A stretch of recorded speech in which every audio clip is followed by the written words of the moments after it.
اچھا سر، اب کچھ ہم بات کرنا چاہیں گے آج جو ایک وفد کی آمد ہوئی پاکستان پیپلز پارٹی کی جانب سے، اور وقار میدی صاحب، ناصر حسین شاہ صاحب، سعید غنی، تمام لوگ آپ کے پاس آئے اور آپ سے درخواست کی ہے سینٹ الیکشنز میں یوسف رضا گیلانی صاحب کی سپورٹ کے حوالے سے بات ہوئی ہے۔ دوسری جانب پنجاب میں جس طریقے سے سینٹ الیکشنز بلا مقابلہ ہو گئے ہیں، اس کو بھی ڈسکس کیا گیا کہ یہ بڑا زبردست ماڈل ہے جو کہ پہلے ماضی میں جو ہے وہ زرداری صاحب اپنی دور حکومت میں یہ ماڈل پیش کر چکے ہیں کہ سینٹ انتخابات نہیں ہوئے تھے بلکہ بلا مقابلہ ہی تمام لوگ منتخب ہو گئے تھے۔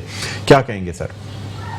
یہ جو پنجاب میں اقدام ہوا ہے یہ بہت اچھا اقدام ہے، اور سینٹ کا جو ہمارے الیکشن ہے وہ ویسے تو ہمیشہ سے ہی اس میں مختلف شکایتیں آتی رہتی ہیں، لیکن جس طرح سے پچھلے الیکشن میں بڑے پیمانے پر پیسے کا استعمال ہوا، لین دین ہوئی، تو اس نے پاکستان کی سیاست کو بھی بدنام کیا، پاکستان کو بھی بدنام کیا، اور اس وقت بھی پیسے کا عمل دخل بہت چل رہا ہے میڈیا اطلاعات کے مطابق، یہ جو سوشل میڈیا پہ چل رہا ہے۔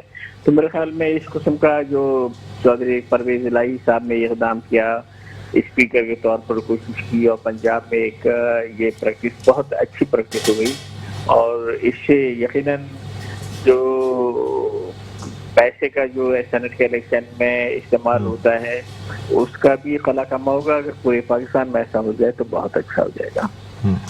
اچھا سر، کیا کہیں گے، یعنی یہ جو سینٹ الیکشنز ہونے جا رہے ہیں خاص طور پہ، یعنی اب جس طریقے سے پارٹی پوزیشن ہے، اور لاسٹ ایئر کا بھی اگر ہم دیکھیں تو متحدہ قومی موومنٹ پاکستان کو جتنی سیٹس ملنی چاہیے تھیں اتنی نہیں مل سکیں۔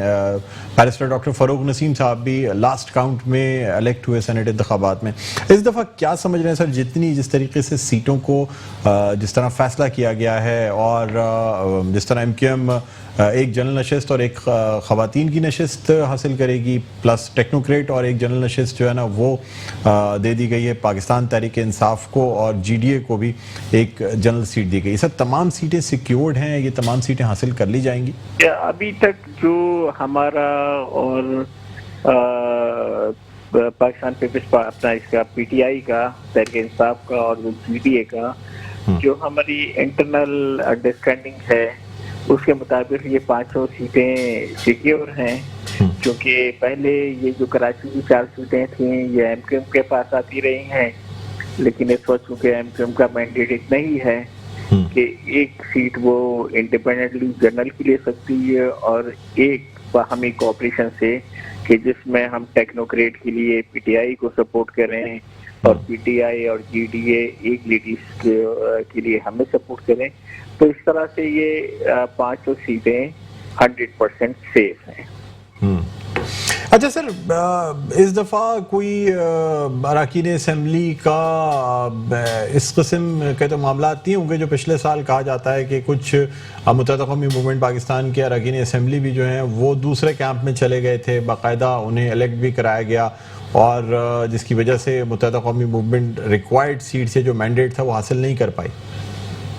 دیکھیں، اس کی تو پچھلی دفعہ کی بڑی وجہ یہ تھی کہ اسی وقت یہ جو ایک جماعت بنائی گئی ایم کیو ایم میں سے پی ایس پی، تو بہت سارے لوگوں کو دباؤ کے ذریعے اور زبردستی کر کے، ڈنڈے کے خوف سے، مقدمات کے خوف سے ہمارے ایم پی ایس کو وہاں شامل کیا گیا، جس کی وجہ سے ہماری تعداد کم ہو گئی، اور اس کے بعد جو ہمارے پاس تھے اس میں سے بھی کچھ لوگوں کو یقیناً خرید لیا گیا، تو اس لیے ہمارے پاس ایک ہی سینٹ کی سیٹ آ سکی، لیکن اس دفعہ صورتحال ایسی نہیں ہے۔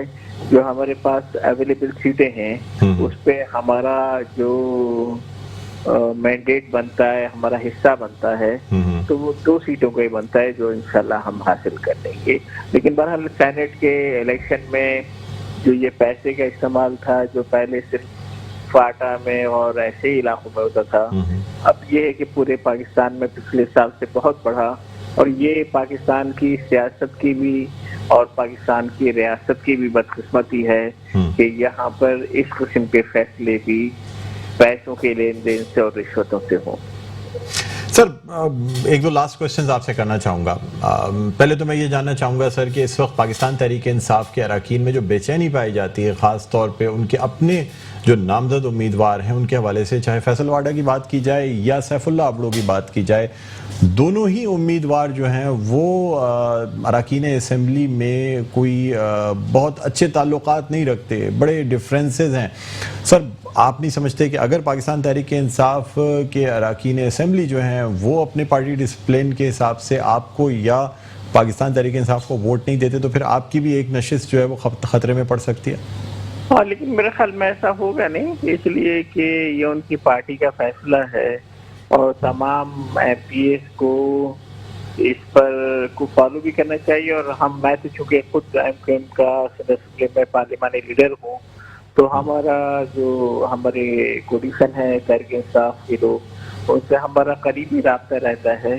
تو ان میں کبھی بھی ہم نے اس قسم کی ان کی باتوں سے کسی سے بے چینی دیکھی نہیں کہ انہیں کوئی بہت زیادہ. ہاں، اس ہوتا ہے کہ جب ان کے انٹرنل ڈسکشن ہو رہا تھا تو اس میں یقیناً آپس میں گفتگو شنود ہوئی ہوگی، لیکن میرے خیال میں اتنی زیادہ کوئی اس میں مسائل نہیں ہیں کہ وہ سینٹ کے الیکشن پہ اثر انداز ہو. سر بس لاسٹ کوشچن آپ سے یہ کرنا چاہوں گا کہ اب جبکہ پاکستان پیپلز پارٹی کا وفد جو ہے وہ بہادر آباد آیا ہے اور خاص طور پہ یہ کہا گیا ہے کہ بڑی نیک نیتی سے آئے ہیں، مقصد صرف یہی ہے کہ سپورٹ چاہیے متحدہ قومی موومنٹ پاکستان کی. متحدہ قومی موومنٹ پاکستان کا بھی یہ کہنا ہے کہ قومی دھاری کی سیاست میں اپنا اشتراک رکھتے ہیں اور اسی وجہ سے تمام پارٹیاں جو ہیں وہ ہمارے پاس آتی ہیں اور ہم سے ریکویسٹ بھی کرتی ہیں. سر کیا یہ ریکویسٹ مانی جائے گی؟ یہ ووٹس جو ہیں قومی اسمبلی میں دیے جائیں گے پاکستان پیپلز پارٹی؟ دیکھیں، سیاست میں کسی قسم کی دشمنی ہونی بھی نہیں چاہیے اور ایک دوسرے کے رابطے میں رہنا چاہیے. تو اس لحاظ سے جو پاکستان پیپلز پارٹی کے جو ڈیلیگیشن بہادر آباد پر آیا اس کو ہم نے ویلکم کرتے بھی ہیں اور ہم اس کو اچھا جسٹر سمجھتے ہیں. اور وہ جو بھی آفر کر کے گئے ہیں تو ایک آدھ دن میں رابطہ کمیٹی کی میٹنگ ہوگی، اس میں ڈسکشن کیا جائے گا. لیکن آج تک کا جو رابطہ کمیٹی کا ڈسکشن ہے یا ایم کیو کا فیصلہ ہے وہ یہی ہے کہ ہم پی ٹی آئی کے فیڈرل اس میں وفاقی حکومت میں پارٹنر ہیں اور ہمارا ابھی تک جو سینٹ کے سلسلے میں ان سے ہی انڈرسٹینڈنگ ہے. اب وہ بات کر گئے، اس کے بعد یقیناً چونکہ رابطہ کمیٹی آپس میں بیٹھے گی، ڈسکشن کرے گی اور اگر کوئی فیصلہ ایم کیو ایم کا ابھی تک کا موجودہ فیصلہ چینج ہوتا ہے تو وہ میڈیا کے ذریعے سارے پاکستان کے ہی آئے گا. لیکن میرے خیال میں اس کے امکانات کم ہی ہیں. غور ضرور کیا جائے گا، اس کا مطلب ہے کہ اس فیصلے کے اوپر کہ کیا کیا جائے اور کی بھی جانی چاہیے. جی، ان کا آنا بھی ایک اہم واقعہ ہے، اس پر ڈسکشن ضرور ہوگا، کرنا چاہیے. جی بہت شکریہ کنور نوید جمیل صاحب، آپ نے ہمارے پروگرام کے لیے وقت نکالا. ناظرین، ڈپٹی کنوینر متحدہ قومی موومنٹ پاکستان کنور نوید جمیل ہمارے ساتھ آن لائن موجود تھے. ہمارے اسٹوڈیو میں گیسٹ موجود ہیں رضوان جعفر صاحب جن سے ہم بات کرنا چاہیں گے. رضوان جعفر صاحب کیا کہتے ہیں خاص طور پہ پہلے ذرا یہ جو پاکستان پیپلز پارٹی کا وفد متحدہ قومی موومنٹ کے پاس آیا، آپ کیا سمجھتے ہیں سر وقت کا تقاضا کیا کہتا ہے؟ کیا متحدہ قومی موومنٹ پاکستان کو کوئی اسٹریٹجی بنانی چاہیے کہ قومی اسمبلی میں پاکستان پیپلز پارٹی کی بھی سپورٹ کر لی جائے تاکہ کراچی کو سندھ حکومت کی جانب سے کچھ فنڈز مل سکیں اور یہ جو سندھ حکومت اور لوکل گورنمنٹ یا کراچی اور سندھ حکومت کی آپس میں اچھی کوارڈینیشن رہے؟ کیا کہیں گے؟ جی، یہ ویسے تو خوشائند بات ہے، جیسے کنور نوید کہہ رہے تھے کہ سیاست کے اندر یہ ہوتا ہے کہ آپ بہت دیر تک کسی سے دشمنی نہیں رکھ سکتے اور خاص طور پہ جو اقتدار کی جماعتیں ہوتی ہیں ان کا رول بڑا امپورٹنٹ ہوتا ہے کہ صوبے میں یا وفاق میں جس کے پاس پاورز ہیں ان کے ساتھ جو ہے ڈائلاگ کا سلسلہ جو ہے جاری رہے تاکہ آپ کی جو ڈیمانڈز ہیں یا آپ کا جو منشور ہے جس کے تحت آپ نے الیکشن لڑے تھے ان سے وہ کسی صورت میں منوا سکیں. جہاں تک کہ سینٹ الیکشن کی بات ہے تو یہ it's all about number games. اب اس نمبر گیمز کے اندر اگر کہیں کوئی ایسی ایڈجسٹمنٹ بنتی ہے کہ جہاں آپ اپنا کوئی بندہ الیکٹ کروا سکتے ہیں یا کسی دوسرے کا الیکٹ کروا سکتے ہیں اور اس کے اگینسٹ میں یہ نہیں کہوں گا کہ کوئی بینیفٹس لینا, لیکن عوامی سطح پہ اگر کوئی بینیفٹ لے سکتے ہیں جو آپ کے منشور کا حصہ ہے کہ جس میں آپ اپنی جیسے مثال طور پر کے مطالبات ہیں لوکل گورنمنٹ کے حوالے سے یا کراچی کے حوالے سے, اگر وہ کچھ ایسے مطالبات ہیں جس میں جو ریلیکسیشن انہیں پیپلز پارٹی فراہم کر سکتی ہے, کیونکہ لوکل گورنمنٹ ایکٹ کے حوالے سے جو چیزیں Peoples Party M Q M کو دے سکتی ہے وہ شاید وفاق سے اس کو نہیں مل سکتی, تو اس میں اگر کوئی ایسی چیز ہو جاتی ہے تو وہ شہر کے لیے یا شہری علاقوں کے لیے بہتر ہوگا. سر آپ سمجھتے ہیں کہ کیا پاکستان پیپلز پارٹی کا آنا اس وجہ سے بھی ہے کہ پاکستان تحریک انصاف کی جانب سے جو معاہدے میں شقیں رکھی گئی تھیں ان میں سے کسی پر بھی عمل درآمد واضح طور پہ ہوا نہیں ہے, چاہے آپ پہلی شق سے لے کے آخری شق تک کی بات کر لیں, حیدرآباد یونیورسٹی کی بات کریں, آفیسز کے کھلنے کی بات کر لیں یا کراچی میں ترقیاتی منصوبوں کی بات کر لیں, کیا کہیں گے؟ نہیں ابھی تو خیر وہ اپنے مطلب کے لیے آئے ہیں, ابھی تو چاہے خاص طور پہ وفاق کے اندر جو قومی ایم این ایز ہیں ان کے ووٹ بڑے امپورٹنٹ ہیں, اور ایک یوسف رضا گیلانی صاحب کا جو ڈاکٹر حفیظ شیخ سے مقابلہ چل رہا ہے اس میں تو ایک سمبولک بھی ہوگا کہ اگر یوسف رضا گیلانی جیت جاتے ہیں تو وہ جو بلاول بھٹو زرداری کہتے آ رہے ہیں کہ عدم اعتماد ہم پرائم منسٹر کے خلاف لا سکتے ہیں, تو اس کی ایک سمبولک پوزیشن جو ہے بن جائے گی. بالکل, تو وہ تو ابھی تو صرف وہ صورتحال ہے, اور اس طرح کے لین دین والے معاملات ہوتے ہیں, کچھ چیزیں بیک ڈور ڈپلومیسی ہو رہی ہوتی ہے, کبھی کبھی کچھ چیزیں سامنے ہو جاتی ہیں, تو خیر لیکن ایک اچھا ہے سیاست میں ڈائلاگ ہونے چاہیے, بیٹھنا چاہیے. آپ سمجھتے ہیں کہ ڈائلاگ ہونے چاہیے, اسے تھوڑا سا مطلب کبھی بھی کوئی رابطے جو ہیں وہ ختم نہیں کرنے چاہیے. آپ یہ نہیں سمجھتے کہ اگر متحدہ قومی موومنٹ پاکستان کا پاکستان پیپلز پارٹی کے ساتھ ہوتا تو شاید تھوڑا کراچی کے حوالے سے بہتر ہوتا؟ دیکھیے بات یہ ہے کہ ماضی کے اندر الحاق ہوا ہے, ایسا نہیں کہ الحاق نہیں ہوا, پیپلز پارٹی کے ساتھ بھی رہا ہے, نون لیگ کے ساتھ بھی رہا ہے متحدہ قومی موومنٹ کا, لیکن ابھی جو ہے بہت کلیئر ہے متحدہ قومی موومنٹ, کیونکہ مسلسل جو میئر تھے وسیم اختر صاحب وہ یہی کہتے رہے کہ ہمیں جو ہے وہ اختیارات نہیں ملے ہیں, فائنانس نہیں ملا ہے. اب اس بنیاد پر جو اتنا عوام کے درمیان جو تقریریں ہوتی رہیں, جو اتنا اسٹرانگ آپ ایک نیریٹو لے کر آئے ہیں پاکستان پیپلز پارٹی کے خلاف, اور پھر آپ جا کے ان کے ساتھ ہی بیٹھ جائیں تو یہ بات کچھ مناسب لگتی نہیں لگتی. ٹھیک ہے جی, آپ سے مزید گفتگو کریں گے ناظرین, ایک چھوٹا سا وقفہ, وقت کے بعد دوبارہ آپ کی خدمت پہ حاضر ہوتے ہیں. دیکھتے رہیے پروگرام خبر کی خبر. جی ناظرین ویلکم بیک, ایک دفعہ پھر آپ کو خوش آمدید کہتے ہیں. پروگرام ہے خبر کی خبر, میں ہوں آپ کا میزبان ڈاکٹر بلند اقبال, اور ناظرین ہم بات کرنا چاہیں گے 27 فروری یعنی آج کے دن کے حوالے سے. 2 سال پہلے پاکستان نے جس طریقے سے دشمن کے دانت کھٹے کیے, جس طرح اس کے 2 طیارے مار گرائے, اس کے بعد اس کا ایک پائلٹ بھی بھارتی پائلٹ ابھی نندن جس کو زندہ گرفتار کر لیا گیا, میڈیا پہ لایا گیا. ابتدا میں یہ کہا جا رہا تھا کہ شاید پاکستان کی طرف سے صرف پروپیگنڈا کیا جا رہا ہے, لیکن ایسا کچھ ہوا نہیں ہے. بھارت کی جانب سے انکار کیا جا رہا تھا, لیکن جیسے ہی پاکستانی میڈیا پر جب بھارتی پائلٹ کو لایا گیا تو پھر ساری دنیا نے دیکھا کہ کس طریقے سے اس پائلٹ کو کیپچر کیا گیا, اس کی جان بچائی گئی, اور اس کے بعد انکنڈیشنلی اسے ریلیز بھی کر دیا گیا as a gesture of good will. حالانکہ اگر پاکستانی جو فضائی صلاحیت ہے اس کو دیکھا جائے یا جو بری صلاحیت ہے اس کو دیکھا جائے, پاکستان بڑی اچھی پوزیشن میں تھا. اور خاص طور پہ مودی کی جانب سے بار بار یہ کہنا کہ اگر رافیل طیاروں کا سودا ہو جاتا تو شاید یہ چیزیں نہ ہوتی.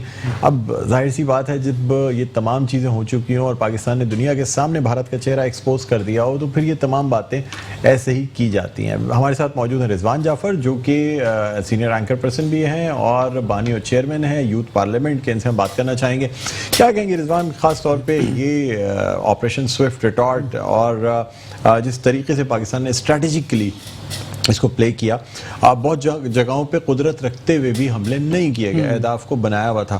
اگر دیکھا جائے تو پاکستانی انٹیلیجنس نے جس طرح کام کیا اور ان کے میسیجز اور تمام چیزیں جو پہلے سے لیک ہو گئیں, سر آپ نہیں سمجھتے اتنے بڑے دشمن ملک کا بہت بڑا فیلئر نظر آیا خاص طور پہ 2019 میں؟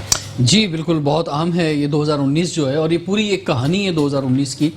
اس میں جو سب سے امپورٹنٹ واقعہ ہے وہ پلوامہ اٹیک کا ہے جو کہ 14 فروری کو ہوا, اور اور اس کے بعد اس وقت بھی دنیا نے بھی کہا, پاکستان نے بھی بڑے واضح طور پہ بات کہی, لیکن اس کے بعد ان کے ایک اینکر پرسن کی جو ایک واٹس ایپ چیٹ سامنے آئی, اس سے بڑا واضح ہو گیا کہ وہ آپ نے خود کروایا, یعنی اپنے ہی فوجیوں کو 40 فوجیوں کو جو کہ بالکل لوئسٹ رینک کے فوجی تھے, جن کی آپ کو شاید ویلیو نہیں سمجھتے, ان کو مروایا. اور اس کی وجہ یہی تھی کہ 2-3 بڑے مقاصد تھے اس کے پیچھے. ایک تو یہ تھا کہ آف کورس اس کا الزام, وہاں تو کچھ بھی ہو جائے الزام پاکستان پہ ڈال دیا جاتا ہے, لیکن ایک نفرت کی فضا جو بنائی جاتی ہے کہ جس کی بنیاد پر الیکشن لڑا جاتا ہے, یعنی یہ انتہا پسندی آپ دیکھیں کہ اس بنیاد پہ ہو رہی, اور اس کے بعد جو ہے وہ دراندازی کے پاکستان پہ کرنے کا ایک بہانہ بن جائے, کیونکہ پہلے بھی بہت بات ہوئی سرجیکل اسٹرائک کی اور ان چیزوں کی, لیکن انڈیا کچھ کر نہیں سکا. لیکن پھر آخرکار جو ہے پرائم منسٹر نے جو بات کی کہ ہم ریٹیلیٹ جو ہے وہ سوچیں گے نہیں, فوراً کریں گے.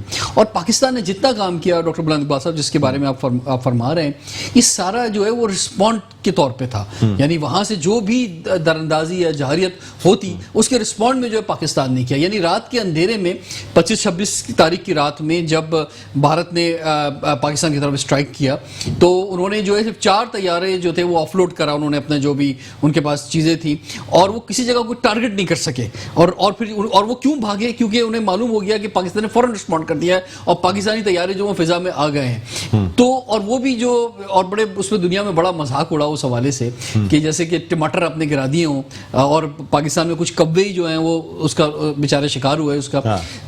پھر پاکستان نے دن کے اجالے کے اندر جو رسپونڈ کیا, اور دن کے اجالے کے اندر جو آداب بنائے وہ وہاں پر بھی ٹارگٹ کر سکتے تھے, کیونکہ جب بھارت نے پاکستان پر یہ اسٹرائک کرنے کی کوشش کی تھی تو کسی کو کچھ جانی نقصان نہیں ہوا تھا. اگر پاکستان چاہتا تو جانی نقصان بھی کر سکتا تھا, مالی نقصان بھی کر سکتا تھا, لیکن اس پاکستان نے جو ہے وہ اپنے ٹارگٹ سے قریب جو ہے نشانے جو ہے وہاں پہ ٹارگٹ کیے, اور پھر جو بڑی کامیابی سے واپس آئے. اور پھر جب انہوں نے دوبارہ اسٹرائک کیا تو پھر یہ 2 واقعات ہوئے کہ یہ جو 2 طیارے پاکستان نے گرائے ان کے فائٹر پلینز, جس میں ابھینندن کو جو ہے وہ پیراشوٹ لے کے اترنا پڑا, اور بڑی چائے مہنگی پڑی ابھینندن نے جو پاکستان میں اس کو دی گئی. سر کیا سمجھتے ہیں, کیا اگر رافیل طیارے کا سودا ہو جاتا, جس طرح مودی نے تمام تر ذمہ داری اس بات پہ ڈال دی کہ اگر رافیل طیارے خرید لیے جاتے تو شاید بھارت بہت اچھی پوزیشن میں ہوتا ہے, کیونکہ اس وقت اگر دیکھا جائے پریکٹیکلی تو پاکستانی فضائیہ اس وقت کہیں بہتر ہے بھارتی فضائیہ سے. ہم جہاز بنانے کی صلاحیت رکھتے ہیں, جنگی جہاز بناتے ہیں, بھارت خریدنے کی بات کرتا ہے, کیا کہیں گے؟ دیکھیں پاکستان ہمیشہ سے ہی ٹیکنیکلی طور پہ بھی اور ہیومن ریسورس کے معاملے میں بھی انڈیا سے بہتر رہا ہے. یعنی آپ اگر 1965 کی جنگ کی بات کریں تو ہم جب ٹینکوں کی بات کرتے ہیں تو پاکستان کے پاس اس وقت بھی ان سے بہتر ٹینکس تھے. پاکستان کے پاس اس وقت بھی سب میرین تھی اور ان کے پاس نہیں تھی, ٹھیک ہے. تو ایک آپ اتنا بڑا ملک ہے, اور یہی وجہ ہے جب 62 کی جنگ ہوئی بھارت کی چائنا کے ساتھ تو اسے بہت زیادہ نقصان اٹھانا پڑا. اور اس وقت سے مجھے ایسا محسوس ہوتا ہے کہ 62 کی جو جنگ ہوئی چائنا اور انڈیا کی, اس وقت سے جو انڈین آرمی یا انڈین اوور آل فورسز جو ہے, چاہے وہ ایئر فورس ہو نیوی ہو, اس کا جو مورال گرا تھا وہ آج تک جو اوپر نہیں اٹھ سکا ہے. رافیل طیارے کی جو بات کر رہے ہیں, میں سمجھتا ہوں بالکل اگر جتنی آپ کے بہتر اکوپمنٹ ہوگا, چیزیں ہوں گی, تو وہ جو ہے اتنا آپ بہتر ہو جائیں گے. ایک بات کی طرف میں نشاندہی کرنا چاہتا ہوں, اور میں خاص طور پہ کراچی کے عوام سے تو یہ کہوں گا, آپ کا چینل ویسے بھی کراچی میں تو بہت زیادہ دیکھا جاتا ہے, کہ آپ پاکستان ایئر فورس میوزیم ضرور جائیں. پاکستان ایئر فورس میوزیم کے اندر جب آپ ہینگر میں جائیں گے, وہاں پر اوپن ہے سب کے لیے. اس میوزیم کے اندر باقاعدہ طور پہ ایک جو ہے ایک پوری گیلری بنائی گئی ابھینندن کے حوالے سے. ابھینندن کا پلین جس کو مگ 21 جس کو پاکستانی پلین نے ٹارگٹ کیا تھا, اس کے بھی جو ٹیل ہے یا جو حصے بچ گئے تھے وہاں رکھے ہوئے, بالکل وہاں رکھے ہوئے. اس کے علاوہ ابھینندن کا جو ڈریس ہے وہ بھی وہاں پہ موجود ہے, اور ابھینندن کے پاس جو چیزیں تھیں جو اس کے پاس سے ملی وہ بھی کراچی میں موجود ہیں پی ایف میوزیم کے اندر. تو یہ بہت اہم موقع ہے, اور اس موقع پر ہم بھی یوتھ پارلیمنٹ بھی ایک فیسٹیول کر رہا ہے 3 دن کا, ٹی فیسٹیول, ٹھیک ہے, کہ ہم بھی جو ہے ہم کہہ رہے ہیں کہ جناب اس کو ہم سیلیبریٹ کریں گے اپنی اس وکٹری کو. اور میں دعوت دیتا ہوں کہ کل میں خود بھی ہوں گا وہاں پہ سنڈے کو, اور کل شام میں ہم وہاں پہ ایک بڑا یوتھ پارلیمنٹ کا ایونٹ بھی کر رہے ہیں. جو بتانے کی بات تھی, جو آپ رافیل تیاری کی بات کر رہے ہیں, میں بتانا ہی چاہ رہا ہوں کہ وہاں پہ 2 چیزیں ایسی ہیں ابھینندن کے پاس جو تھیں. ایک تھی ایمرجنسی کٹ, اور ایک تھا کچھ فوڈ, کہ اگر ایمرجنسی کے اندر آپ کو کچھ فوڈ کھانا پڑ جائے. وہ دونوں چیزیں ایکسپائرڈ تھی. اچھا. دلچسپ بات یہ ہے, یعنی ایک جو ایمرجنسی کٹ ہے اس پہ 2017 کی ڈیٹ ہے, اور دوسری جو کٹ ہے جس میں تھوڑا فوڈ بھی اویلیبل ہے اس میں ایکسپائری ڈیٹ جو ہے وہ بھی جون 2016 کی ہے. یعنی آپ کی ایئر فورس کا پائلٹ جو ہے وہ جا رہا ہے, اور یہ موقع کبھی کبھی آتے ہیں, یعنی یہ موقع کوئی روزانہ تو جنگ نہیں ہو رہی, یہ روزانہ تو کیا کہتے ہیں آپ نے کوئی کسی دوسرے ملک پہ آگے اسٹرائک نہیں کرنی, تو کبھی کبھی موقع آ رہا ہے اور اس کے لیے آپ کی یہ تیاری ہے. تو یہ میں سمجھتا ہوں expired food, expired first aid جو ہے آپ نے اس کو دیے ہوئے, اندازہ نہیں ہوگا نا کہ پاکستان میں اس طریقے سے کیپچر کر لیا جائے گا. پاکستان کو چھوڑے کیپچر کیا تمام چیزیں میڈیا پہ بھی کیا جائے نہ کیا جائے, آپ کا ایک آپ اپنی تیاری بتائیں نا کیا ہے آپ کی, کہ آپ کس معیار پر ہیں. ابھی دنیا کا اسٹینڈرڈس ہوتے ہیں کچھ چیزوں کے اندر, تو اس سے اندازہ ہوتا ہے کہ انڈین ایئر فورس کا اسٹینڈرڈ کیا ہے, آپ کس جگہ پر. رضوان جعفر صاحب آپ سے مزید بات کریں گے. اس وقت ہمارے ساتھ آن لائن موجود ہیں دفاعی تجزیہ کار ہیں کیپٹن ریٹائرڈ ادیب صفی صاحب, جن سے ہم بات کرنا چاہیں گے. السلام علیکم سر, خوش آمدید کہتے ہیں پروگرام خبر کی خبر میں. جی وعلیکم السلام ڈاکٹر صاحب, خیریت سے ہیں؟ اللہ کا کرم سر, میں ٹھیک ہوں. سر میں آپ سے جاننا چاہوں گا کہ کیا, کیونکہ سر آپ کا ماشاءاللہ ایکسپیرینس بھی, یہ جنگیں جو لڑی جاتی ہیں یہ جنگی ساز و سامان سے لڑی جاتی ہیں سر یا دل سے لڑی جاتی ہیں؟ پاکستان کا وہ فوجی جو اپنے دل میں شہید ہونے کی تمنا رکھتا ہو اور وہ جا کے سرحدوں پہ لڑتا ہے, دوسری جانب سے وہ فوجیں آتی ہیں جو موت سے ڈرتی ہیں, کیا کہیں گے سر؟ آپ نے بہت ہی ویلڈ پوائنٹ ریز کیا. دیکھیے جب بھی اس قسم کی سچویشن ڈیولپ ہوتی ہے تو جو بھی فوجی کسی سائٹ سے آئے گا اس کے لیے انسپریشن یا موٹیویشنل فیکٹر بہت اہم کردار ادا کرتا ہے. اور میں سمجھتا ہوں کہ ہم لوگ خوش قسمت ہیں کہ ہم لوگوں کے پاس وہ فیتھ اور وہ ایمان کا جذبہ ہے جو ہمارے لیے یہ چیز بالکل تعین روز روشن کی طرح ہو جاتا ہے کہ یہ زندگی جو ہے یہ کسی معنی کسی مقصد میں اگر کام آ جائے تو اس سے بہتر آپ کے لیے اور کوئی چیز ہو نہیں سکتی. اور وہ شہادت کا جو جذبہ ہے, چاہے وہ ایک جونیئر افسر ہو چاہے سینئر ترین افسر ہو, وہ پوری اپنی زندگی اسی میں گزار دیتا ہے کہ ہمیں کب موقع ملے اور ہم کب اس چیز سے سرشار ہوں. تو دوسری طرف جو ہے ان کی, آپ جیسا بھی آپ ذکر کر رہے تھے کہ ان کے جو پائلٹ کی تیاری کیا ہے اور کس طریقے سے وہ آتے ہیں, تو آپ اس سے ہی اندازہ لگا لیں کہ جب اس بندے کو جس کو آپ آگے بھیج رہے ہیں جو اس کے ساتھ اس قسم کی چیزیں لگائی گئی جو کہ تو وہی اس کے لیے بہت ڈی موٹیویشنل فیکٹر ہوتا ہے. اور ان کے لیے چونکہ ان کا بلیف اور ان کا ایمان جو ہے وہ اس دنیا کو عارضی نہیں سمجھتے, تو اس لیے وہ جذبہ نہیں پیدا کر پاتے جو کہ اللہ تعالیٰ پاکستانیوں میں. سر یہاں آپ کو میں انٹرویو یاد دلانا چاہوں گا, جنرل پرویز مشرف کا ایک انٹرویو تھا, بی بی سی سے وہ بات کر رہے تھے. انٹرویو ختم ہوا تو وہ انٹرویور جو خاتون تھی انہوں نے پوچھا ان سے کہ جی آپ نے اس طریقے سے کارگل والا جو اٹیک کیا یا کارگل میں جو کچھ ہوا تو یعنی آپ کو کوئی ڈر کوئی خوف نہیں تھا, جس پہ انہوں نے صاف جب انٹرویو ختم ہوا انہوں نے کہا یہ جو اینکرز فورن اینکرز ہیں ان کا واسطہ ایسی فوجوں سے پڑتا ہے جو کہ مرنے سے ڈرتی ہیں.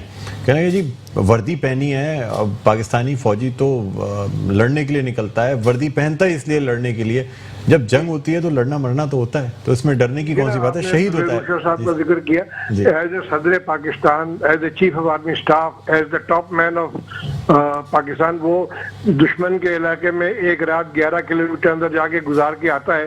وہ جو جذبے کا اندازہ لگا سکتے ہیں آپ اس کی, اگر وہ وہاں پر خدا نخواستہ کوئی دشمن کے ہاتھ چڑھ جاتے یا کچھ ہوتا تو یہ کتنی بڑی نیوز ہیڈ لائن بنتی دنیا بھر میں, اور ان کے لیے ہندوستان کے لیے کتنا بڑا یہ اعزاز ہوتا.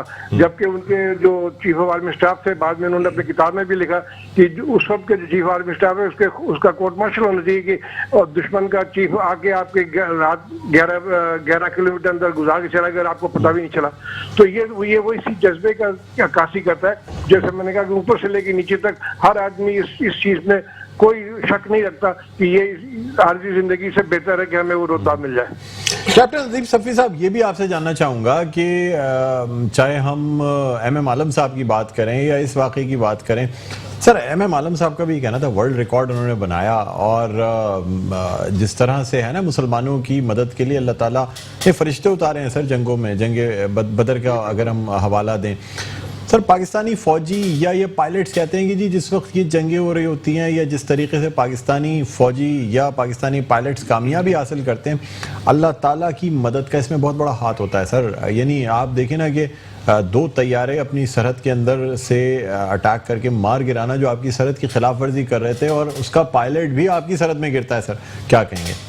جی بالکل, میں ابھی آپ نے جو ریفر کیا نہ صرف ان کا پائلٹ ہمارے پاس گرتا ہے بلکہ آپ کے اس پروگرام میں جو یہ ایئر فورس افسر جو بھی ساتھ بیٹھے ہیں یہ ان سے میں پوچھنا چاہوں گا کہ دوسرا پائلٹ کہاں غائب ہو گیا؟ سر میرے ساتھ اس وقت رضوان جعفر صاحب بیٹھے ہیں جو کہ ایک پروگرام کر کے آ رہے ہیں دوسرے چینل پہ جس میں ایئر فورس کے افسران بیٹھے ہوئے تھے. اچھا نہیں تو ایک پائلٹ نہیں, دوسرا پائلٹ جو میں یہ پوچھنا چاہوں گا کہ جو D G I S P R صاحب نے کہا تھا دوسرا پائلٹ بھی ہے, وہ دوسرا پائلٹ اسرائیلی پائلٹ ابھی تک کہاں ہے اور اس کے بارے میں کیا چیزیں موجود ہیں؟ تو اس لیے میں سمجھتا ہوں کہ یہ وہ مارکا جو دن کا تھا دن دہاڑے گرائے گئے, I think hats off to the pilot جنہوں نے یہ کارنامہ سر انجام دیا, اور جتنا بھی اس کی پذیرائی کی جائے کم ہے.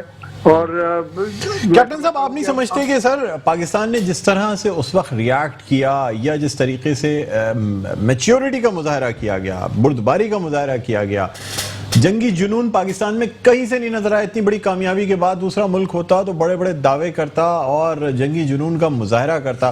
سر آپ نہیں سمجھتے کہ اس میں یہ جو میچیورٹی ہے یا یہ جو بہت میچیورٹی کا مظاہرہ کیا گیا اس سے بہت بڑے نقصانات سے یہ خطہ بچ گیا سر؟ 2 ایٹمی طاقتیں آمنے سامنے کھڑی ہوں اور جس طریقے سے ڈیولپمنٹس ہو رہی تھیں, ایسکلیشنز ہو رہی تھیں, اگر اس چیز کو بڑھایا جاتا تو اس کا جو سر نتیجہ ہے وہ بڑے نقصان کی صورت میں سامنے آ سکتا تھا. چاہے دونوں ممالک کو نقصان ہوتا لیکن خطے کا نقصان ہوتا. کیا کہیں گے آپ؟ یقیناً بالکل, آپ بالکل صحیح کہہ رہے ہیں کہ یہ اس ٹائم پر بڑا ناپ تول کے اور سوچ سمجھ کے اس کا ریٹیلیشن کیا گیا اور یہ چیز دنیا کو باور کرا دی کہ ہم جو ہے وہ بڑے رسپانسبل آدمی ہیں, وی ول ناٹ کوئی ایسی چیز نہیں کرنا چاہیں گے جہاں نیوکلیئر اسٹیٹ جو ہے وہ آپس میں ٹکرا جائیں, بیکاز یہ مقصد نہیں تھا. لیکن ایک چیز آپ کے پروگرام سے توسط دلانا چاہوں گا کہ جو لوگ سن رہے ہیں خاص طور پر ہماری جو فوجی لیڈرشپ ہے اور جو پولیٹیکل لیڈرشپ ہے دونوں کے لیے, کہ جس طریقے سے حالات انفولڈ ہو رہے ہیں اب وہ ٹائم آگے آیا کہ اندرونی جو آپ کے دشمن بیٹھے ہوئے ہیں ان کی زد کو بھی جب تک نہیں کی جائے گی, کیونکہ باہر کے لوگ جو ہیں وہ ان کے ذریعے آپ کو اندرونی ویکنیس کریٹ کر رہے ہیں. وہ ذمہ داری کا جو ہم نے مظاہرہ کیا وہ اب بہت زیادہ آگے بڑھ گئی ہے. اب وہ ٹیم آگے ہے انٹرنل اور ایکسٹرنل دونوں کو. ابھی یہ جو ایک ٹی وی پہ چل رہا ہے اور انڈیا نے شروع کر دیا کہ سیز فائر کے اوپر ایگریمنٹ ہو گیا ہے اور بہت اچھی چیز ہوگی, یہ سب ڈسٹریکشن ہے. کوئی ایگریمنٹ نہیں ہوا ہے, کوئی بیہائنڈ دا سینز اس کے ساتھ بات نہیں ہوئی ہے. یہ ایک نارمل سیز فائر ہے جو کب سے چلی آ رہی ہے اور اس کو اگریمنٹ اور ڈس ایگریمنٹ ہوتا رہتا ہے. اس کو وہ تاثر دینے کی کوشش کر رہے ہیں کہ جیسا کہ اب اس کے آگے بھی ہم کوئی بائی لیٹرل بات کریں گے. کوئی بائی لیٹرل بات نہیں ہوگی. انڈیا جو کشمیر میں اٹراسٹیز کر رہا ہے اس کے لیے کوئی بائی لیٹرل ٹاکس نہیں ہے. یونائٹڈ نیشنز اور دنیا کی تمام جو طاقتیں دے شوڈ ریمبر کہ اب کی دفعہ اگر کوئی اس قسم کی بات ہوئی تو it is a nuclear flash point. We will not accept this kind of a thing. اور اس کے جواباً جو ہوگا وہ تباہی ہوگی. تو اس لیے بہتر یہ ہے کہ اس طرح کی باتیں نہ کی جائے, نہ کریٹ کریں انٹرنیشنل پریس میں. Pakistan is not willing to make any concessions any more. یہ میں چاہتا ہوں یہ اوپر تک بات جائے اور ان کو بھی بات سمجھ میں آ جانی چاہیے کہ اب ہمارے پاس ٹائم بڑا کم ہے اور اسپیس بھی کم رہ گئی ہے جو انٹرنل انہوں نے اینٹی اسٹیٹ ایلیمنٹ کے ذریعے ہمیں گرانے کی کوشش کر رہے ہیں. ٹھیک ہے سر, بہت شکریہ کیپٹن دیپ صفی صاحب. کیپٹن ریٹائرڈ دیپ صفی دفاعی تجزیہ کار ہمارے ساتھ آن لائن موجود تھے. ناظرین ایک چھوٹا سا وقفے کے بعد دوبارہ آپ کی خدمت میں حاضر ہوتے ہیں. دیکھتے رہیے پروگرام خبر کی خبر. جی ناظرین ویلکم بیک. ایک دفعہ پھر آپ کو خوش آمدید کہتے ہیں پروگرام خبر کی خبر. میں ہوں آپ کا میزبان ڈاکٹر بلند اقبال. ناظرین ہم بات کر رہے ہیں 27 فروری 2019 کے حوالے سے جب پاکستانی فضائیہ نے ایک کارنامہ کر دکھایا. بھارت کے 2 جنگی جہاز گرا دیے گئے, ایک پائلٹ کو زندہ گرفتار کر لیا گیا اور بعد میں اسے ریلیز بھی کیا گیا. دنیا کو دکھایا گیا کہ پاکستان طاقت اور قدرت رکھتے ہوئے بھی کسی قسم کا جنگی جنون نہیں رکھتا, کسی قسم کی جہریت نہیں رکھتا, جس وجہ سے دنیا کو یہ بھی دکھا دیا گیا کہ پاکستان کی جانب سے امن کا پیغام دیا گیا ہے. کیا کہیں گے رضوان جعفر صاحب، کچھ ممالک نے، کچھ لوگوں نے اندرونی طور پہ بھی کچھ لوگوں نے کرٹیسائز بھی کیا کہ پاکستان کی کمزوری نہ سمجھی جائے اس بات کو کہ اس طریقے سے ایک جنگی قیدی پکڑ کر اسے فوراً ہی چند ہی دنوں میں اس کو واپس کر دینا. کیا کہیں گے سر؟ نہیں، بات یہ تھی کہ وہ میں سمجھتا ہوں یہ پرائم منسٹر کا اور ہماری عسکری قیادت کا ایک بہت زبردست فیصلہ تھا، کیونکہ دیکھیں ہمارے پاس تو ان کا قیدی تو موجود ہے کلبھوشن یادو کی صورت میں، ٹھیک ہے، کیونکہ وہ ایک الگ طریقہ کار ہے کہ اگر کوئی جاسوسی کرتے ہوئے یا دہشت گردی کرتے ہوئے آپ کے ملک میں کوئی پکڑا جاتا ہے تو الگ صورتحال ہوتی ہے، لیکن اگر جنگی صورت میں فرنٹ پر کوئی فوجی ہے سامنے موجود ہے تو اس کے جو معاہدے ہیں وہ ڈفرینٹ ہوتے ہیں. تو یہ ایک اچھی بات تھی کہ آپ نے واپس کیا، اور اس سے ایک سمبل یہ بھی گیا کہ دنیا کے سامنے پاکستان کا ایک سافٹ امیج اور ایک یہ پاکستان ایک امن پسند ملک ہے اس کا اظہار بھی ہوا بڑا کر کے. اور اس میں پوری دنیا نے دیکھیں انڈیا کیا کہہ رہا ہے، انڈیا اپنا نیریٹو جو بنا لیتا ہے، آپ کو پتا ہے وہ تو مثلا ایک بندہ جو آپ کا فیل ہو گیا پلین لے کر آیا اس کو ٹارگٹ کر دیا گیا، وہ دوسرے ملک کے اندر اترا اس کو پکڑا گیا، ٹھیک ہے، اب اس کو واپس کیا جا رہا ہے. تو بنیادی طور پہ تو آپ اس کو بھی ہیرو بنا رہے ہیں، یہ بڑی دلچسپ بات ہے، یعنی اس نے کون سا کارنامہ انجام دیا ہے. لیکن بات یہ ہے کہ چلے ہمارا بھی نیریٹو چھوڑ دیں، انڈیا کا نیریٹو بھی چھوڑ دیں، دنیا کیا کہہ رہی ہے وہ دیکھیں. دنیا نے مانا کہ پاکستان کی پاس بہترین جو ہے وہ ایئر فورس موجود ہے دنیا کی. سر ایک بات ہم نے یہ دیکھا کہ اپوزیشن کی جانب سے بڑی باتیں کی گئی، کچھ اپوزیشن لیڈران نے اس وقت کے جو سیناریو تھا اسے بڑے نیگیٹو انداز میں پیش کیا. میں آپ سے یہ سوال کرنا چاہوں گا، کیا سیاست میں یہ زیب دیتا ہے سیاستدانوں کو کہ وہ حکومت کے خلاف بات کرنے کے لیے ہماری جو پاک افواج ہے اس کے خلاف بات کریں یا اس قسم کی باتیں کریں جو کہ کسی صورت بھی ہونی نہیں چاہیے؟ ایک تو یہ نا کہ بالکل بیس لیس بات کی گئی. کیا کہیں گے آپ؟ جی یہ بہت غلط ہے، آپ کو اپنا نیشنل انٹرسٹ جو ہے وہ سب سے پہلے دیکھنا ہوتا ہے. اور دوسری کبھی کبھی یہ بھی ہوتا ہے، میں آپ کو ایک چیز یہ بھی بتاؤں کہ ایاز صادق نے جس طرح سے بات پارلیمنٹ میں کہی یا پلوامہ اٹیک کے حوالے سے کچھ الفاظ فواد چودھری صاحب کے بھی جو سامنے آئے، عموماً ہوتا یہ ہے کہ آپ جذبات کے اندر ہوتے ہیں، ٹھیک ہے، آپ بولنا کچھ چاہ رہے ہوتے ہیں اتنا سینئر پولیٹیشین ہونے کے باوجود، لیکن آگے پیچھے الفاظ ہونے سے یا کچھ جملوں کے غلط استعمال سے وہ کچھ اور ہو جاتا ہے. کبھی کبھی یہ بھی ہوتا ہے، اور پھر بعد میں آپ کو جو اس کی تشریحات جو ہے وہ پیش کرنی پڑتی ہے. تو اسی طرح پارلیمنٹ میں ہوا، گو کہ ہم سمجھتے ہیں کہ جو سیاستدان ہیں وہ جب خود حکومتی عہدوں پہ رہتے ہیں، یعنی ایاز صادق صاحب خود جو خود اسپیکر رہے، ٹھیک ہے نا، اور اتنے امپورٹنٹ پوزیشن پہ رہے، ہم نہیں سمجھتے کہ ان کی طرف سے کوئی اس طرح کا بیان آ سکتا ہے. لیکن ایک جملہ اگر وہ بول رہے ہیں اور اس میں کوئی ایک ورڈ مسنگ کر گئے تو وہ اس کا کچھ اور نیریٹو بن جاتا ہے. قومی سلامتی کے لیے مختلف ڈیسیشنز لیے جاتے ہیں، چیزیں کی جاتی ہیں، لیکن اس کو اس طریقے سے نیگیٹو انداز میں پیش کرنا آپ نہیں سمجھتے سر پیٹریوٹزم کے ٹوٹلی خلاف ہے؟ آپ اپنی سیاسی اختلافات اپنی جگہ، لیکن ہماری اپوزیشن کو بھی تھوڑی سی میچیورٹی کا مظاہرہ کرنا چاہیے کہ قومی سلامتی کے ایشوز پہ اس قسم کے بیانات نہیں آنے چاہیے. بالکل نہیں آنے چاہیے، میں نے کہا نا، لیکن اس میں کبھی کبھی جذبات میں آ کے آپ اس کمانڈ کو کھو دیتے ہیں کہ اگر کسی واقعے کو بیان بھی کر رہے ہیں تو اس کو غلط انداز میں بیان کر جاتے ہیں، جس کی وجہ سے نقصان اٹھانا پڑتا ہے. اور آپ دیکھیں کہ اس وقت انڈیا کی ایک بہت بڑی جو انویسٹمنٹ ہے وہ 5th جنریشن وار کی طرف ہے. یعنی جو ایک پاکستان نے وہ انویسٹمنٹ نہیں کی ہے جو اس وقت انڈیا نے کی ہوئی ہے سوشل میڈیا کے اوپر، الیکٹرانک میڈیا کے اوپر، دنیا بھر کی جو میڈیا ایجنسیز ہیں ان کو جو جس طرح سے وہ پیٹ کر رہا ہے. تو پاکستان کی جانب سے کوئی بھی بات اگر اس طرح کی آتی ہے تو اس کو جو ہے جس طرح سے اٹھایا جاتا ہے انٹرنیشنل لیول پہ، وہ پاکستان کے لیے بڑے نقصان دہ ہو جاتا ہے. تو اس لیے ہمیں بہت احتیاط سے کام لینا چاہیے، خاص طور پہ گورنمنٹ ریپرزینٹیٹیو کو، چاہے وہ اپوزیشن میں کیوں نہیں ہے، کہ اس کو پھر وہ بہت ہی الگ طرح سے انڈین میڈیا جو وہ پیش کرے گا دنیا میں.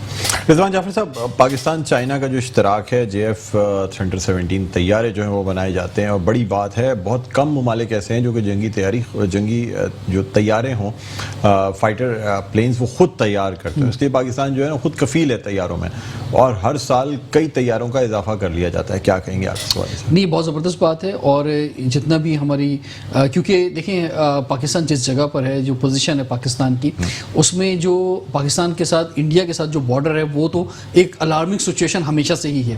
لیکن اگر آپ غور کریں کہ اور D G I S P R نے اور فیڈرل منسٹر فارن منسٹر نے جو مختلف پریس کانفرنسز کی ہیں پچھلے دنوں, تو پچھلے 15 سال کے حوالے سے جو بھی انڈیا نے انویسٹمنٹ کی ہے یا جس طرح سے پاکستان میں دہشت گردی کی ہے اس کو بھی بڑے واضح طور پر پیش کیا. تو ہمارے لیے ایک جو بارڈر افغانستان کے ساتھ ہے وہ بھی, اس پر بھی ایک بہت سارے سوال اٹھتے ہیں, کیونکہ انڈیا جو ہے وہ اب اپنی ملک کے بجائے افغانستان میں بیٹھ کر جو ہے وہ افغانستان کا امن بھی خراب کر رہا ہے اور اس کے ذریعے پاکستان کا امن بھی خراب کر رہا ہے. تو دونوں طرف سے ہمارے پاس جو خطرات جو ہیں وہ موجود ہیں. تو اس سلسلے میں جتنا بھی ہم اپنی اسٹرینتھ کو, اپنی ٹیکنالوجی کو, اپنے ایکوپمنٹس کو بہتر کریں گے وہ جو ہے کم ہوگا. لیکن یہ بھی بات انڈیا کو سمجھنی چاہیے کہ 2 ایٹمی طاقتیں ہیں. اب ایٹمی جب طاقتیں ہوتی ہیں نا تو پھر وہ ہیومن ریسورس اور اس کے بعد جب آپ کے پاس کتنے جہاز ہیں, ہمارے پاس کتنے جہاز ہیں, آپ کے پاس کتنے ایکوپمنٹ ہیں ہمارے, یہ سارا جو میتھ کے فگرز ہیں نا یہ سب بیکار ہو جاتے ہیں. تو اس وقت جو ہے نا وہ بہت خطرناک سچویشن ہو جاتی ہے.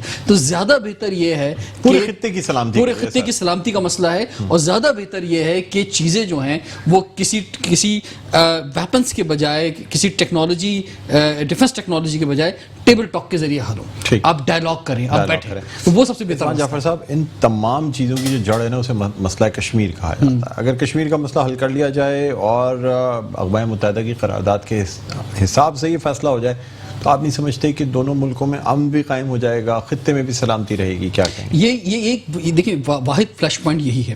اور ابھی جب پرائم منسٹر سری لنکا میں موجود تھے تو سری لنکا بہت امپورٹنٹ کنٹری ہے انڈیا کے لحاظ سے بھی اور پاکستان کے لحاظ سے بھی. وہاں پر بھی انہوں نے یہی بالکل واضح بات کی کہ ایک ایشو کیا ہے پاکستان اور انڈیا کے درمیان, ایک ہی ایشو ہے اور وہ کشمیر کا ایشو ہے. اس میں اگر مثال کے طور پہ پاکستان کو بھی تھوڑا سا آگے بڑھنا پڑے گا اور انڈیا کو بھی تھوڑا سا آگے بڑھنا پڑے گا, کچھ لو اور کچھ دو کی بنیاد پہ میری اپنی ذاتی رائے ہے کہ یہ مسئلہ حل ہوگا. اور تاریخ کے اندر اگر آپ دیکھیں تو بہت سے موقعوں میں ایسا ہوا ہے. جنرل پرویز مشرف صاحب جن کا آپ ذکر کر رہے تھے وہ بھی اس کے کافی حد تک جو ہے وہ سولوشن پہ پہنچ گئے تھے. تو اس اور میں نے کہا نا کہ حل کیا ہے کہ اب ڈائیلاگ ہوں گے. جب آپ ایک ٹیبل کے اوپر بیٹھیں گے جب یہ مسئلہ حل ہوگا. جنگوں کے بعد بھی سر جو فیصلے ہوتے ہیں وہ تو ٹیبل پہ ہی ہوتے ہیں. بڑی سی بڑی جنگوں کے بعد جو فیصلہ ہوتا ہے وہ ڈائیلاگ کے ذریعے ہی ہوتا ہے. اور اس سے بہتر ہے کہ آپ جنگ کرنے کے بعد ڈائیلاگ کرو, آپ جنگ کرنے سے پہلے ڈائیلاگ کر لو تو بہتر ہوگا, تو نقصان سے بچ جائیں گے. اور یہ جو دیکھیں اب یورپ کی مثال لے سکتے ہیں کہ بڑی جنگیں وہاں پہ رہیں لیکن آج وہاں پہ ایک کرنسی ہے, کوئی ویزا آپس میں نہیں ہے, بارڈرز کھلے ہوئے ہیں. تو ریجن جو ہے وہ ترقی کرتے ہیں. انڈیا کو یہ بات سمجھنی ہوگی جو انتہا پسندی کی سیاست وہاں پہ چل رہی ہے خاص طور پہ مودی کے ذریعے, تو ریجن اگر ترقی نہیں کرے گا تو انڈیا بھی ترقی نہیں کر سکتا. اس کے لیے جو ہے ڈائیلاگ ضروری ہے اور کشمیر کا مسئلہ حل ہونا ضروری ہے. ٹھیک ہے سر, بس لاسٹ منٹ ہے پروگرام کا, کیا کہنا چاہیں گے آج کے اس دن کے حوالے سے؟ میں سمجھتا ہوں کہ یہ پاکستان کی وکٹری کے لحاظ سے پاکستان میں ایک دن کا اضافہ ہو گیا ہے. پاکستان میں مطلب ہمیں فخر منانے کے بڑے دن ہوتے ہیں پاکستان کے بعد, لیکن 27 فروری ایک اور ڈے کا اضافہ ہو گیا ہے پاکستان کے اندر. اور اس دن جو ہے پورے پاکستانی قوم اپنی افواج پاکستان کو خاص طور پہ ایئر فورس کو جو ہے وہ خراج تحسین پیش کر رہی ہے. اور یہ جو ہم نے چائے پلا کے جو بڑا مہنگا پڑی تھی, چائے کا بل بھی آپ نے دیکھا ہوگا, میں کہوں گا ویورز سے کہ وہ پی ایف میوزیم جائیں, وہ بل بھی وہاں پہ موجود ہے جس میں مک 21 آگے لکھا ہوا ہے, ایک چائے کی قیمت جو ہم نے ابھی نندن کو دی تھی. تو سیلیبریٹ کیا جا رہا ہے, ٹی فیسٹیولز ہو رہے ہیں پاکستان کے اندر. ہم بھی ایک ٹی فیسٹیول جو ہے ہم نے بھی ارینج کیا ہوا ہے پی ایف میوزیم میں آج کل, تو اس کو انجوائے کریں. اور مطلب ظاہر سی بات ہے ہمیں فخر ہونا چاہیے اپنی, بالکل ہمیں الحمدللہ فخر ہے, کو پرائڈ کے ساتھ منانا چاہیے. بہت شکریہ رضوان جعفر صاحب, آپ نے ہمارے پروگرام کے لیے وقت نکالا. ناظرین, امید کرتے ہیں کہ جس طرح پاکستان نے یعنی جو مقام حاصل کیا خاص طور پہ 27 فروری کو پاکستان کی کیپ میں ایک اور فیدر لگ گیا اس بات سے کہ پاکستان نے طاقت اور قدرت رکھتے ہوئے بھی کسی جارحیت کا مظاہرہ نہیں کیا, بلکہ اپنی سرحد پار کرنے والے یا اپنی سرحد کی خلاف ورزی کرنے والے طیاروں کو اور پائلٹس کو پکڑ لیا اور اس کے بعد انہیں ریلیز بھی کر دیا گیا. تو بہرحال یہ پوری دنیا کے لیے ایک مثال ہے. اسی کے ساتھ ہمارے آج کے پروگرام کا وقت اپنے اختتام پر پہنچتا ہے. مجھے بلند اقبال کو اجازت دیجیے, اپنا بہت خیال رکھیے گا. اللہ حافظ.